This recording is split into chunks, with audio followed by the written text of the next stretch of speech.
Technology is awesome, isn't it?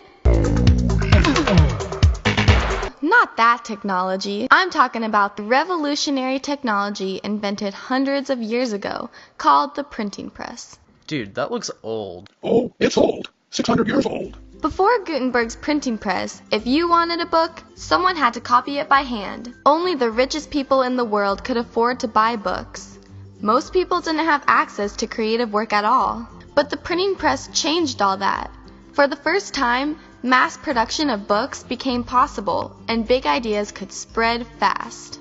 An author could finally reach a mass audience, but also, for the first time, an author's life's work could be copied and sold by anyone with a printing press. Does that seem fair? No way. So, in 1710, the British government passed the Statute of Anne.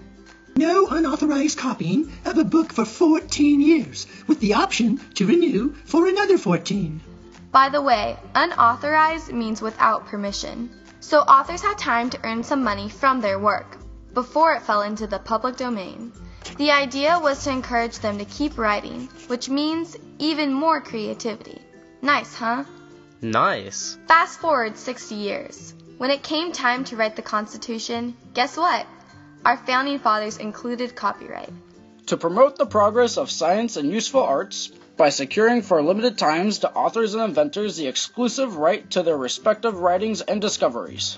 What? The Constitution gives Congress the power to pass copyright laws, and as a result, authors have the right to get paid for their books and to decide who gets to make copies. That makes sense. If you put in all the time to write a really good book that people want to read, you should be able to get paid for it. And printing books was just the tip of the iceberg. Now I'm talking about your phone. In almost 600 years since Gutenberg's printing press, copying technologies have advanced from copy machines to tape recorders all the way to the internet and your phone.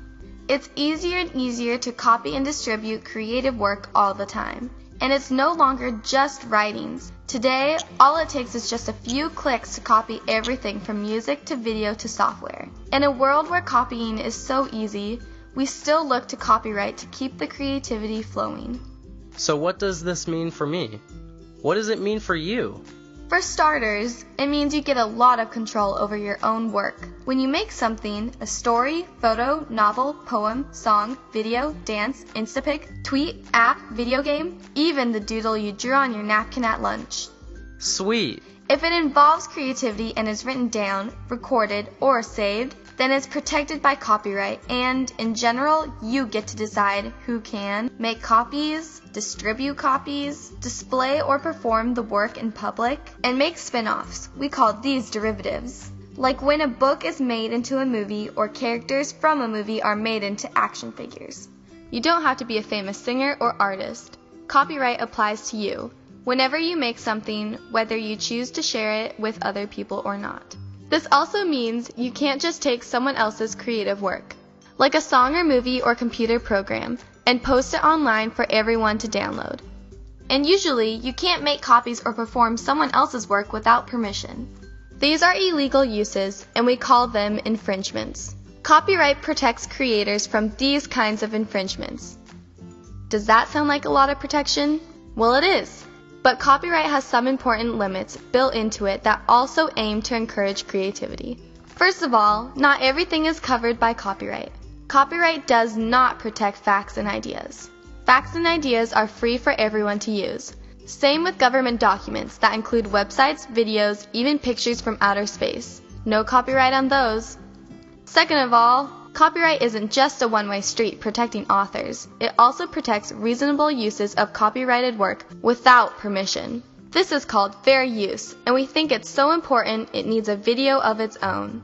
Third, remember how the Constitution talks about giving rights for limited times? Eventually, copyright expires, and all creations become part of the public domain, where they are free for everyone to copy and share.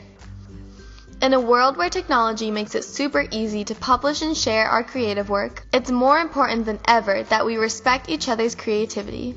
Our online communities work best when we are free to express ourselves, and we can trust that those expressions are protected, with limits of course. So, a big thank you to technology and copyright and everything else that encourages free expression and creativity.